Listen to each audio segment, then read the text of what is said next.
ఒక నిరుపేద cement bricks చేసుకుంటాడు. అందరినీ ఖాళీ చేశారు.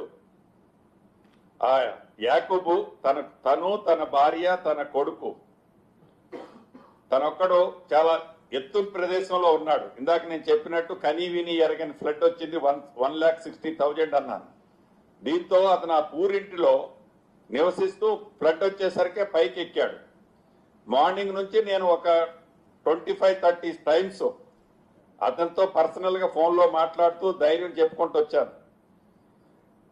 అటు 3 ప్లేసెస్ లో ఏదైతే నేవీ వాళ్ళకి సంబంధించిన హెలికాప్టర్లు ట్రై చేశాం, ఇక్కడ డిఫెన్స్ కి సంబంధించిన హెలికాప్టర్స్ ట్రై చేశాం, అదే రకంగా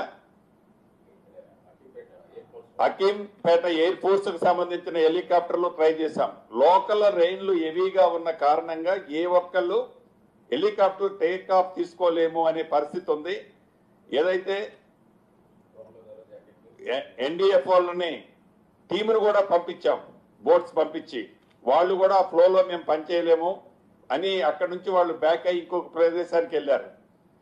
అయితే అక్కడ ఒక డోన్ ఒకటి పక్కన మోతేలో ఉంటే అది 20 kgs వే చేసే డోన్ అని చెప్తే ఆ డోన్ తెప్పించి లైఫ్ జాకెట్స్ ఆ డోన్ ద్వారా ఒక థ్రెడ్ ఒక 20 మీటర్స్ రోప్ని ఏదైతే లైఫ్ జాకెట్స్ ని పంపించాం, అవి కూడా వేసుకున్నారు. వేసుకున్న తర్వాత కూడా నేను వీడియో కాన్ఫరెన్స్ జరిగే ముందు కూడా వాళ్ళతో మాట్లాడాను ధైర్యంగా.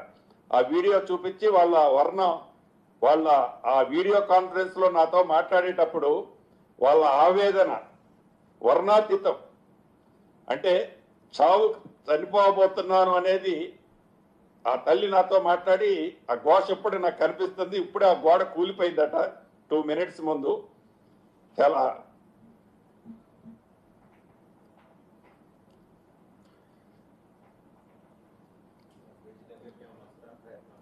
తప్పకుండా భగవంతుడు వాళ్ళని కాపాడాలని ఆ ముగ్గురిని, ఎందుకంటే లైఫ్ జాకెట్స్ ఉన్నారు కాబట్టి ఏమీ జరగొద్దని మనస్ఫూర్తిగా కోరుకుంటున్నాను.